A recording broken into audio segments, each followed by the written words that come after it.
Hello. नमस्कार दोस्तों, स्वागत है आप सभी का आज के सेशन में। मेरा नाम है प्रेमपाल सिंह और जैसा कि मैंने आपको पिछली क्लास में बताया था कि जो पीईटी का एग्ज़ाम है आपका, उसका ऑनलाइन एप्लीकेशन आ चुका है। आप जाके वेबसाइट पे चेक कर लीजिए, कल सारी डिटेल बताई थी मैंने आपको। और ये भी बोला था कि जो जीके है, जीएस है, जनरल अवेयरनेस जिसे आप स्टैटिक जीके बोलते हैं, करंट अफेयर, इन सबको मिक्स करके हम एक साथ लेके चलेंगे। तो हम इसके पीवाईक्यू कराएंगे आपको क्लास में। आज जो करंट अफेयर हम डिस्कस कर रहे हैं, इसमें जो नए अपॉइंटमेंट हुए हैं, नई नियुक्तियां हुई हैं अलग अलग पद पर, और साथ ही बहुत सारी अलग चीजें हम डिस्कस करेंगे आज की क्लास में। तो ये जो अप्रैल जो महीना निकला है, इसमें जो कौन सी नई नई चीजें हुई हैं इससे रिलेटेड, वो हम डिस्कस करने वाले हैं।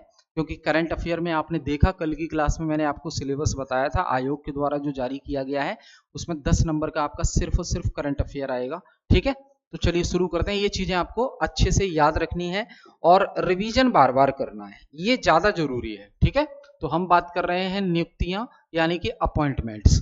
तो अलग अलग पदों पर अलग अलग व्यक्तियों की जो नियुक्ति की गई है, तो ये करंट अफेयर की चीजें हैं जो अप्रैल में हुई हैं, तो उनको आपको याद रखना है। ठीक, ये देखिए, पहला हम देखेंगे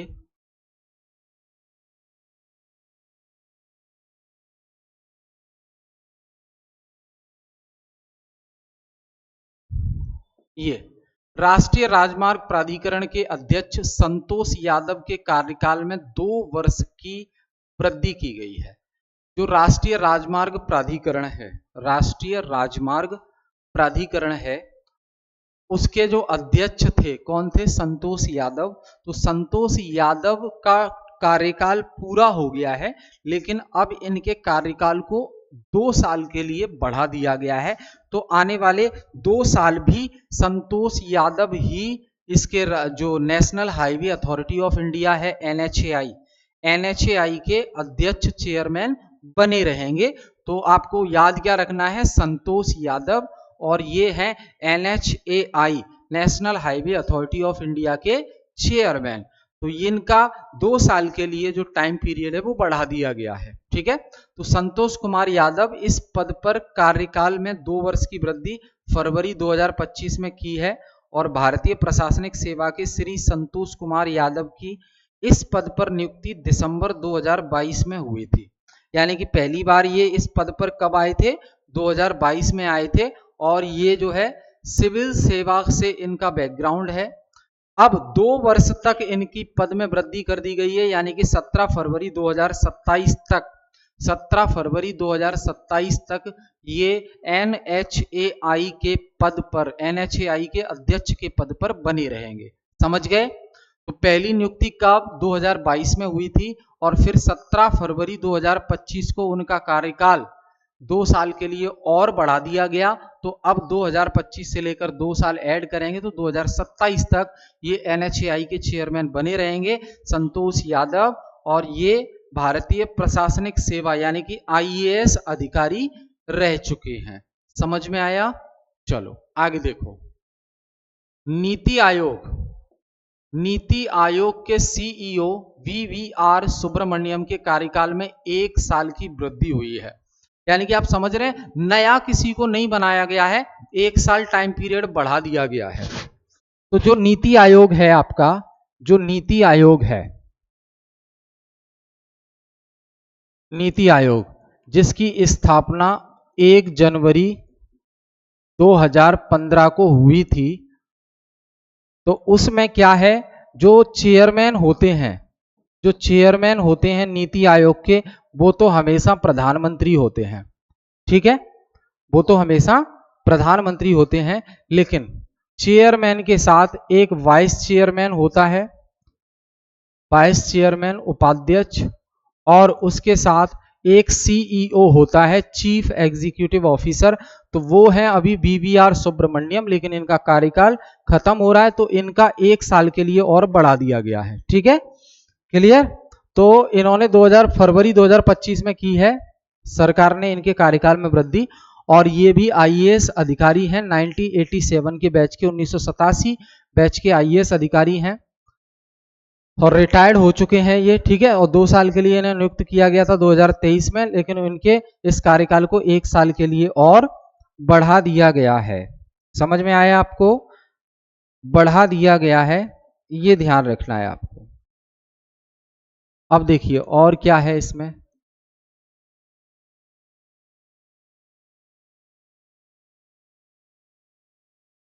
यहां चीफ इकोनॉमिक एडवाइजर कौन है? चीफ इकोनॉमिक एडवाइजर, प्रधान आर्थिक सलाहकार जो अनंत नागेश्वरन है, इनके कार्यकाल में भी 2 साल की वृद्धि की है। मतलब नया नहीं बनाया जा रहा है, जो है उन्हीं के कार्यकाल को और बढ़ाया जा रहा है। तो जो चीफ इकोनॉमिक एडवाइजर हैं अनंत नागेश्वरन, इनके कार्यकाल में 2 साल की वृद्धि की गई है और ये प्रसिद्ध अर्थशास्त्री हैं, ठीक है, जो 3 साल से भारत सरकार के चीफ इकोनॉमिक एडवाइजर हैं। और इस पद पर कार्यकाल में 2 वर्ष की वृद्धि फरवरी 2025 में हुई है, यानी कि फरवरी 2025 में इनका कार्यकाल खत्म हो रहा था, तो 2 साल के लिए इनके कार्यकाल में वृद्धि कर दी है। आपको याद क्या रखना है? तो करंट में अगर जो प्रधान आर्थिक सलाहकार पूछा जाए तो वो है कौन? अनंत नागेश्वरन। अभी इनके कार्यकाल में 2 साल की वृद्धि की गई है। इस पद का कार्यभार 28 जनवरी 2022 से उन्होंने संभाला था। कब आए थे पहली बार इस पद पर? 28 जनवरी 2022 को आए थे, ठीक है। अनंत नागेश्वरन है ये प्रधानमंत्री की अध्यक्षता वाली मंत्रिमंडल की नियुक्ति समिति ने appointment on cabinets, cabinet committee of appointments ने उनका कार्यकाल 31 मार्च 2027 तक बढ़ाने को मंजूरी दे दी है, ठीक है। बहुत बढ़िया भाई। तो ये देखो, ये सारे करंट के इशू हैं जो आपको याद रखना है। आगे देखिए अगला कौन है? ये है आपके हिसाशी ताकेउची मारुति, सुजुकी के प्रबंध निदेशक और सीईओ। एमडी और सीईओ मारुति सुजुकी कौन? हिमाशी ताकेउची, हिसाशी ताकेउची। तो इनके कार्यकाल में 3 साल की वृद्धि हुई है, इनके कार्यकाल में भी 3 साल की वृद्धि हुई है। तो ये याद रखना है आपको, इंटरनेशनल लेवल का करंट अफेयर है आपका, ठीक है। 31 मार्च 2028 तक हिसाशी ताकेउची बने रहेंगे मारुति सुजुकी के चेयरमैन।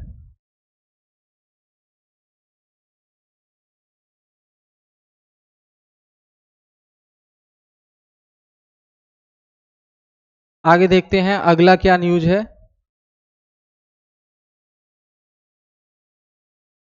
ज्ञानेश कुमार,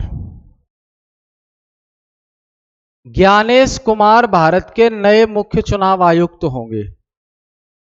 तो ज्ञानेश कुमार जो कि चीफ इलेक्शन कमिश्नर, भारत के नए मुख्य चुनाव आयुक्त बनेंगे ज्ञानेश कुमार, ठीक है, ध्यान रखेंगे। ये भी 1988 बैच के आईएएस अधिकारी हैं, ये 1988 बैच के आईएएस अधिकारी हैं, ये डिटेल आपको याद रखनी है, ठीक। 2024 से चुनाव आयुक्त के रूप में कार्यरत थे। 2024 में इन्हें पहली बार इलेक्शन कमीशन ऑफ इंडिया में इलेक्शन कमिश्नर बनाया गया था। आपको पता होना चाहिए कि जो भारत का चुनाव आयोग है, जो चुनाव आयोग है भारत का, इलेक्शन कमीशन ऑफ इंडिया, ये क्या है? मल्टी मेंबर बॉडी है। क्या है? Multi member body. ये क्या है? मल्टी मेंबर बॉडी है। इसका मतलब क्या है कि एक से ज्यादा सदस्य होते हैं इसमें। तो एक तो होता है चीफ इलेक्शन कमिश्नर और 2 होते हैं इलेक्शन कमिश्नर। तो एक मुख्य चुनाव आयुक्त और 2 चुनाव आयुक्त। तो ये जो है ज्ञानेश कुमार, इन्हें मार्च 2024 में पहली बार चुनाव आयुक्त बनाया गया था सिर्फ। लेकिन अब 19 फरवरी 2025 से 19 फरवरी 2025 से इन्हीं को अब क्या बना दिया है? चीफ इलेक्शन कमिश्नर बना दिया है। और ये 1988 बैच के क्या हैं? आईएएस अधिकारी हैं। समझ गए?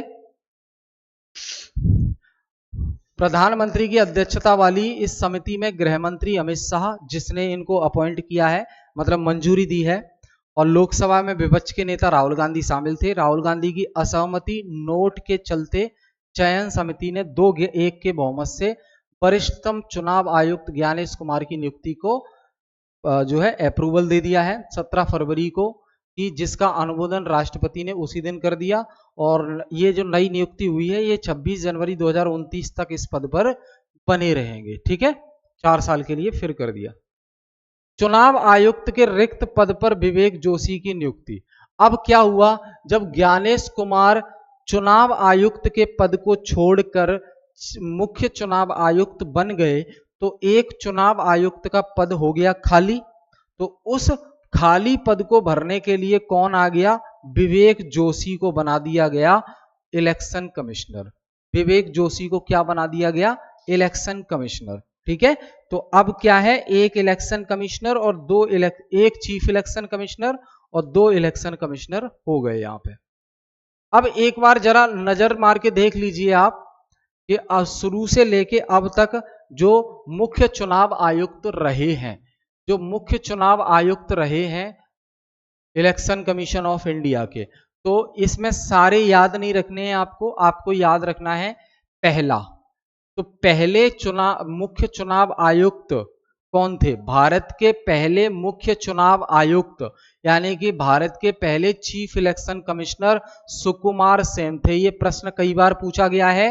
भारत के पहले chief election commissioner Sukumar Sen जो 21 मार्च 1950 को बने थे और 19 दिसंबर 1958 तक रहे। समझ गए, 8 साल, लगभग 8 साल। उसके बाद आपको याद रखना है क्या, तो इसमें फिर वीएस रामादेवी आपको याद रखना है। दूसरा वीएस रामादेवी, क्योंकि ये महिला है। ये कौन है, महिला। तो पहले चुनाव आयुक्त, पहले मुख्य चुनाव आयुक्त तो सुकुमार सेन हो गए और पहले महिला मुख्य चुनाव आयुक्त, पहली महिला मुख्य चुनाव आयुक्त रामादेवी हो गई, जो 26 नवंबर 1990 से 11 दिसंबर 1990 तक रही। समझ में आ गया, ये 2 याद रखने हैं आपको, इंपॉर्टेंट है। उसके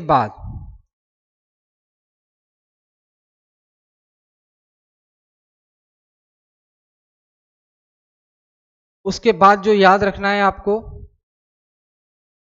हाल ही में अभी कौन थे इससे पहले, राजीव कुमार थे 15 मई 2022 से 18 फरवरी 2025 तक, और फिर 19 फरवरी से ये नए आ गए हैं ज्ञानेश कुमार 19 फरवरी 2025 से वर्तमान तक। तो ये एक तो सुकुमार सेन, रामादेवी और राजीव कुमार और ज्ञानेश कुमार, ये 4 नाम आपको याद रखने हैं, इनमें कोई कंप्रोमाइज नहीं है। ठीक है, ये आपको याद करना ही पड़ेगा। अब देख लीजिए अवार्ड देख लीजिए, अवार्ड एंड ऑनर, सम्मान, तो ये पूछे जाते हैं। तो जो मनु भाकर का नाम आपको पता ही है, सुना है आपने, तो मनु भाकर बीबीसी की वर्ष 2024 की सर्वश्रेष्ठ भारतीय महिला खिलाड़ी बनी है। मनु भाकर को बीबीसी का सर्वश्रेष्ठ महिला भारतीय खिलाड़ी का खिताब मिला है। ठीक है, तो पेरिस ओलंपिक 2024 में शानदार प्रदर्शन किया था इन्होंने, और पिस्टल निशानेबाज मनु भाकर को बीबीसी ने वर्ष 2024 की सर्वश्रेष्ठ भारतीय महिला खिलाड़ी का पुरस्कार फरवरी 2025 में प्रदान किया। पैरा निशानेबाज अवनी लेखरा और गोल्फर अदिति अशोक, पहलवान विनेश फोगाट और क्रिकेटर स्मृति मंधाना भी बीबीसी के इस पुरस्कार हेतु नामांकितों में शामिल थे, नामांकन में शामिल थे, लेकिन तय किसका नाम हुआ, मनु भाकर का। ठीक है, 22 साल इनकी उम्र है मनु भाकर की, और मनु भाकर ने पेरिस ओलंपिक 2024 में निशानेबाजी में 2 कांस्य पदक जीते थे। कितने पदक जीते थे, 2 कांस्य पदक जीते थे, न्यूज में रहा था, ये पता है आपको अच्छे से।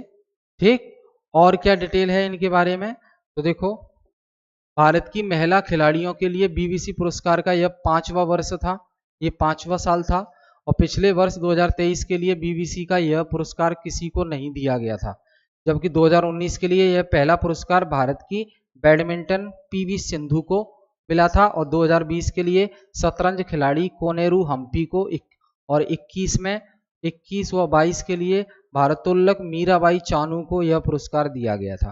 तो मनु भाकर के बारे में ये डिटेल आपको याद रखनी है, इंपोर्टेंट है, पूछा जाएगा। ठीक है, और देखते हैं।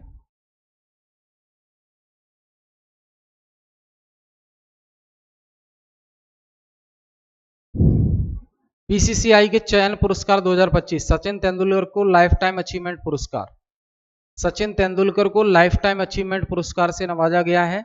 ये देख रहे हैं आप, ठीक है। ये जय शाह हैं, आईसीसी चीफ, तो इनको सचिन तेंदुलकर को लाइफ टाइम अचीवमेंट पुरस्कार बीसीसीआई ने दिया है, ठीक है। यहां देखो आप,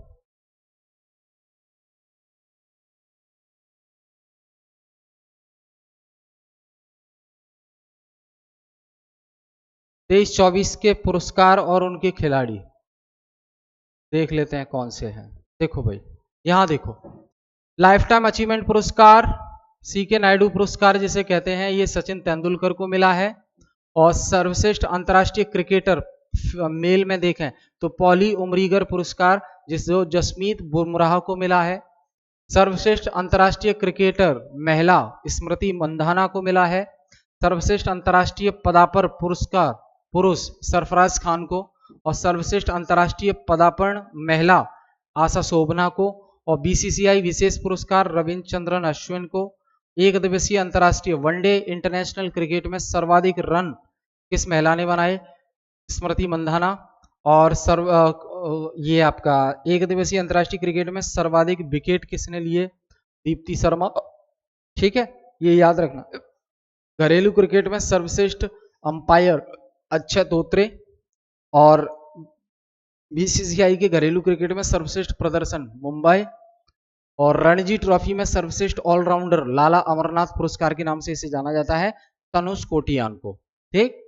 और सीमित ओवर घरेलू क्रिकेट में सर्वश्रेष्ठ ऑलराउंडर लाला अमरनाथ पुरस्कार ये शशांक सिंह को मिला है। और घरेलू क्रिकेट जूनियर में अगर देखें हम तो सर्वश्रेष्ठ महिला क्रिकेटर कौन रही हैं, ईश्वरी अबसारे। कौन रही हैं, ईश्वरी अबसारे, ठीक है, याद रखना है आपको। आगे देखिए,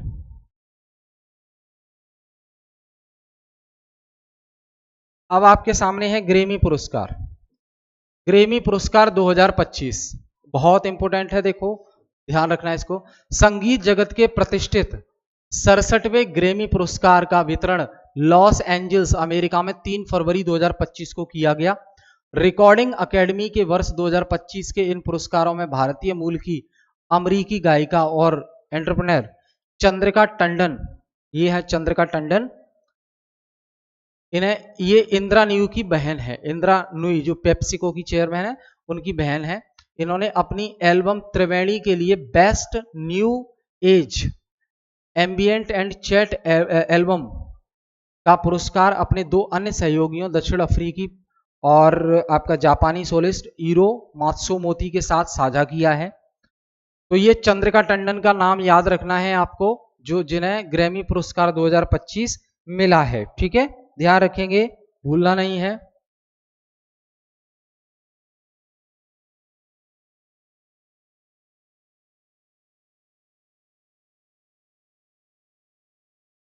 यहां देखो, record of the year, record of the year किसको मिला है, कोड्रिक लैमर, अमेरिकी रैपर हैं, गीतकार हैं, और नाइट लाइक अस के लिए जाने जाते हैं, इसके लिए मिला है।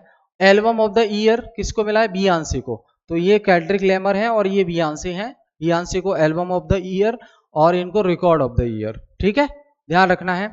सॉन्ग ऑफ द ईयर किसे गया है, तो कैड्रिक लैमर को गया है नाइट लुक ऑस के लिए, नाइट लुक ऑस का जो सॉन्ग है उसके लिए इनको गया है। सर्वश्रेष्ठ नए कलाकार बेस्ट न्यू आर्टिस्ट का अवार्ड किसे मिला है, तो अमरीकी गायिका चैपल रोवान को मिला है। अमरीकी जो सिंगर हैं चैपल रोवान, और अमेरिका के ही रिकॉर्ड प्रोड्यूसर चैपल रोवान की प्रोड्यूसर ऑफ द ईयर इनको अवार्ड दिया गया है, ठीक है, ध्यान रखेंगे। ये है ग्रैमी अवार्ड 2025, देख लेते हैं क्या है। सर्वश्रेष्ठ एल्बम काउबॉय कार्टर बियांसे को मिला। सर्वश्रेष्ठ record not like us Kendrick Lamar को मिला इनको। और सर्वश्रेष्ठ गीत not like us Kendrick Lamar को मिला। और सर्वश्रेष्ठ नवोदित कलाकार चैपल रोवान, और उसके बाद एस्प्रेसो सबरीना कारपेंटर को। और शॉर्ट इन स्वीट ये सबरीना कारपेंटर को मिला है। ठीक है। और एलिगेटर बाइट्स नेवर हील ये डोइची, और सर्वश्रेष्ठ कंट्री एल्बम ये काउबॉय कॉटर बियांसे को मिला है। ठीक है, ये ध्यान रखना है आपको। उसके बाद देखिए बाफ्टा फिल्म पुरस्कार। बाफ्टा फिल्म पुरस्कार तो British academy of film and television arts, BAFTA का फुल फॉर्म क्या है? तो देखो प्रश्न पूछा जाता है हाल ही में रहा ये जो बाफ्टा है इसका फुल फॉर्म क्या होता है, पूछा जा सकता है। British academy of film and television arts इसका फुल फॉर्म है बाफ्टा का। ये फिल्म जगत के वार्षिक पुरस्कारों की घोषणा सामान्यतः ऑस्कर पुरस्कारों से कुछ ही दिन पूर्व प्रतिवर्ष की जाती है। वर्ष 25 के लिए इन 78वें पुरस्कारों बाफ्टा पुरस्कारों का वितरण लंदन के रॉयल एल्बर्ट हॉल में 16 फरवरी 2025 को किया गया। तो ब्रैडी कार्बेट द्वारा निर्देशक फिल्म, ब्रैडी कार्बेट डायरेक्टर थे इसके, इनकी एक फिल्म थी द ब्रूटलिस्ट, तथा एडवर्ड बर्गर द्वारा निर्देशित फिल्म कॉन्क्लेव को सर्वाधिक 4 पुरस्कार इन पुरस्कारों के तहत मिले हैं। समझ रहे हैं? दो फिल्म कौन सी हैं? एक तो द ब्रूटलिस्ट, इसके डायरेक्टर कौन है? Brady Corbett. और दूसरी फिल्म है कॉन्क्लेव, इसके डायरेक्टर कौन है? Edward burger. इनको दोनों को 4 पुरस्कार मिले हैं। बाफ्टा फिल्म पुरस्कार 2025, बाफ्टा फिल्म पुरस्कार 2025 सबको मिले हैं ये। ठीक है, ये ध्यान रखना है आपको। ये एड्रियन बॉडी और मिकी मेडिसन। अब ये एक न्यूज है इंडिया की। टाटा समूह के चेयरमैन एन चंद्रशेखरन को ब्रिटेन का मानद नाइटहुड सम्मान, बहुत इंपॉर्टेंट हो जाता है। टाटा ग्रुप के जो चेयरमैन हैं एन चंद्रशेखरन, इनको ब्रिटेन का नाइटहुड सम्मान दिया गया है। ठीक, भारत और ब्रिटेन के व्यापारिक संबंधों में उत्कृष्ट योगदान एवं सेवाओं के लिए टाटा समूह के चेयरमैन एन चंद्रशेखरन ब्रिटिश साम्राज्य के मानद नाइटहुड सम्मान, ब्रिटिश साम्राज्य के सबसे उत्कृष्ट ऑर्डर सिविल डिवीजन से सम्मानित किया गया है। इस आशय का घोषणा ब्रिटिश सरकार द्वारा फरवरी 2025 में की गई। एन चंद्रशेखरन, तो प्रश्न पूछा जा सकता है हाल ही में चर्चा में रहे एन चंद्रशेखरन का संबंध किससे है? तो ये टाटा ग्रुप के चेयरमैन है। ठीक, ध्यान रखेंगे। और प्रश्न ये भी बन सकता है कि हाल ही में चर्चा में रहे टाटा समूह के चेयरमैन एन चंद्रशेखरन का कारण क्या है, किस वजह से चर्चा में रहे? तो उनको ब्रिटेन का जो नाइटहुड सम्मान है वो दिया गया है। ठीक, फरवरी 2025 में, याद रखेंगे इसको। ये निधन देख लीजिए डेथ, डेथ तो सैम नुजोमा की डेथ हुई है। तो स्वतंत्र नामीबिया के पहले राष्ट्रपति सैम नुजोमा का 95 वर्ष की आयु में 8 फरवरी 2025 को निधन हो गया। ये जो नामीबिया देश है इसके पहले राष्ट्रपति सैम नुजोमा थे। तो उनका अब 95 साल की उम्र में बीती 8 फरवरी को जो है निधन हो गया है। इसके लिए ये चर्चा में रहे हैं, इतना याद रखना है आपको।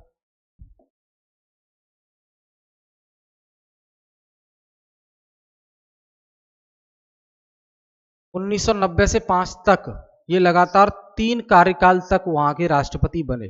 ठीक है, ध्यान रखेंगे। दूसरा है, नाम है इसमें नवीन चावला। नवीन चावला क्यों है? डेथ हो गई है इनकी इसलिए न्यूज में है। भारत के पूर्व मुख्य चुनाव आयुक्त, ये भारत के पूर्व मुख्य चुनाव आयुक्त हैं, चीफ इलेक्शन कमिश्नर नवीन चावला। ये 79 उम्र की में 1 फरवरी 2025 को निधन हो गया है इनका। ये आईएएस फील्ड से बिलोंग करते हैं। ठीक है, और ये नवीन चावला 2005 से 2009 तक देश के चुनाव आयुक्त तथा अप्रैल 2009 से 2010 तक मुख्य चुनाव आयुक्त रहे थे। और ये 16वें नंबर के मुख्य चुनाव आयुक्त थे और लोकसभा के 2009 के चुनाव में उनकी देखरेख में ही हुए थे। 2009 के जो चुनाव हुए थे इन्हीं की देखरेख में हुए थे। ठीक है, मदर टेरेसा के जीवन पर उनके द्वारा लिखित पुस्तक मदर टेरेसा अति लोकप्रिय हुई। इन्होंने एक किताब भी लिखी मदर टेरेसा के ऊपर, पुस्तक का नाम है मदर टेरेसा, जो बड़ी ही पॉपुलर रही। ठीक है, तथा देश विदेश में 14 भाषाओं में उसका अनुवाद हुआ। किताब भी इंपोर्टेंट हो जाती है। ठीक है, तो किसने लिखी? मदर टेरेसा के लाइफ के ऊपर बुक, मदर टेरेसा किताब का नाम है, तो वो नवीन चावला ने लिखी। नवीन चावला जो है देश के चीफ इलेक्शन कमिश्नर रह चुके हैं, और ये जो किताब इन्होंने लिखी उसे 14 अलग अलग भाषाओं में ट्रांसलेट करके देश विदेश में ये पॉपुलर हुई किताब। ठीक है, लोगों ने इसको पसंद किया। अगला है आगा खान फोर्थ। आगा खान फोर्थ क्यों है न्यूज में? तो इस्माइली मुस्लिम समुदाय के आध्यात्मिक नेता 49वें इमाम प्रिंस करीम उल हुसैनी आगा खान फोर्थ का 88 साल की उम्र में पुर्तगाल में 4 फरवरी 2025 को निधन हो गया है। यह है प्रिंस करीम उल हसीन आगा खान फोर्थ। ठीक है, ये ध्यान रखना है आपको।